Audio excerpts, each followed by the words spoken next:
Welcome back to the channel, guys. This is VIN1693, and this is a 2016 083, which is ultra white with LA20 interior, which is the black interior. Just popped up in Florida by a private seller on AutoTrader with only 31,000 miles, and they want $55,000. Looks like it's been a California and Florida car most of its life, or all of its life, mostly California car, and recently moved to Florida. The seller does state that it has PPE mid-pipe, high-flow cats. It has a catch can, and it looks like it has a chrome delete. The seller doesn't say that, but you can look at the pictures. Obviously, it has black trim instead of chrome trim, so it has a chrome delete. Production statistics, 648 out of the 2,348 cars for the US 49 that I've identified were ultra white. Of those 648, 267 had LA20 interior. That is the second most common combo on these cars, white with black interior. Most common is white with red. Specific for 2016, 371 out of the 1,418 cars were ultra white. Of the 371, 149 had black interior. So this car is one of 149. Definitely on the more common side. Several out there with one of 20, one of 8, one of 1, but one of 149. So definitely a common combination. Carfax, Epic VIN, and AutoCheck. Carfax shows this as a 3-owner, no accident car. Epic VIN shows this as a 2-owner, no accident car. And AutoCheck shows this as a 5-owner, no accident car. I'm not sure what the deal is there, but my experience with AutoCheck is it's usually pretty close. It's usually Epic VIN that's the one that's off. But I think it's safe to assume this is at least a 2 or 3-owner car, but potentially a 5-owner car, however you want to interpret that. I would take a look at the Carfax, the AutoCheck, and see what you think on there. Previous sales, July of 2016, $88,000 in California. And it looks like it's also sold in July of 2016, so that's probably one of the quicker ones as far as sales goes, because a lot of these cars, they sat around sometimes as long as 1.5 years or 2 years before they sold to their first owner. They just did not sell well. This could have been a special ordered car for the original owner, and that's probably why. So it was on sale and then immediately sold. But typically, if it was a special order car, you wouldn't even see the original sale. So I think it was for sale and just found the right buyer right away. July of 2019, exactly 3 years later, it was for sale, $69,000 with 6,000 miles, certified pre-owned at Newport Lexus in California. The next sale, it popped up on Club Lexus, which is a forum that, if you're a Lexus owner, you probably know about Club Lexus, but it was popped up on the for sale ads on Club Lexus, January 2024, 18,000 miles for $51,000. And it looks like at this point, it already had all the mods and things like that on it. And now, September of 2025, 31,000 miles for $55,000. So the miles about doubled and the price went up $4,000 in the last 1.5 years or so. Now let's jump into the pictures. There's several high quality photos. Kudos to the seller for that. I don't see any issues with the carbon fiber delaminating, anything like that on the interior. The interior looks like a 30,000 mile car should look. It looks very clean, not a lot of wear indication on the seats, on the armrest, on the steering wheel, things like that. So well done, very well kept, very clean example. The car definitely could use a good detail, especially under hood and interior. You can tell it's a little bit dirty, but that's easily resolvable, just a good detail. The seller does state that it has several small chips on the front, and depending on how anal he is, but from the photos, I don't see very many at all. So it looks extremely clean. Maybe it has paint protection film, maybe not, but he doesn't disclose whether it does or does not have it on the front either. So now onto the price. I think where it's priced, it's actually a little low, but it's definitely a great one to go get.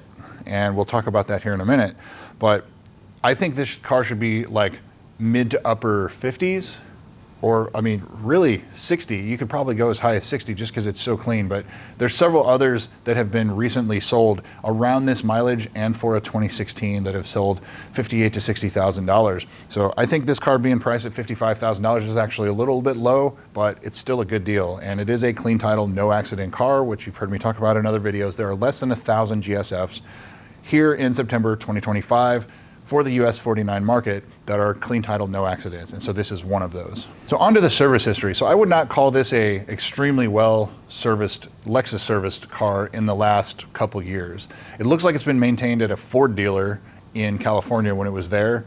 But prior to that, the last Lexus service history was over 2 years ago and around 17,000 miles. So It's been quite a while since it's been Lexus serviced. The last oil change on the Carfax shows at 26,000 miles. So again, it's probably due for an oil change if nothing else. So first entry of note, May of 2018, the JLB recall was done. That's the high pressure fuel pumps. Good to see that's done. July of 2019, they repainted the front and rear bumpers. So you could call that unreported paint work, but July of 2019 was also when it was being put up for sale for certified pre-owned. Not unheard of for Lexus dealers to do things like that, and they reported it here. So at least you know that the front and rear bumpers are not original paint. It looks like they were just repainted, they were not replaced. At that same service, they also refinished 3 wheels, or it says repaired 3 wheels, but that was all done at Newport Lexus in Southern California. October of 2019, the low pressure fuel pump was reprogrammed. That's the humming or the buzzing you hear from the back seat.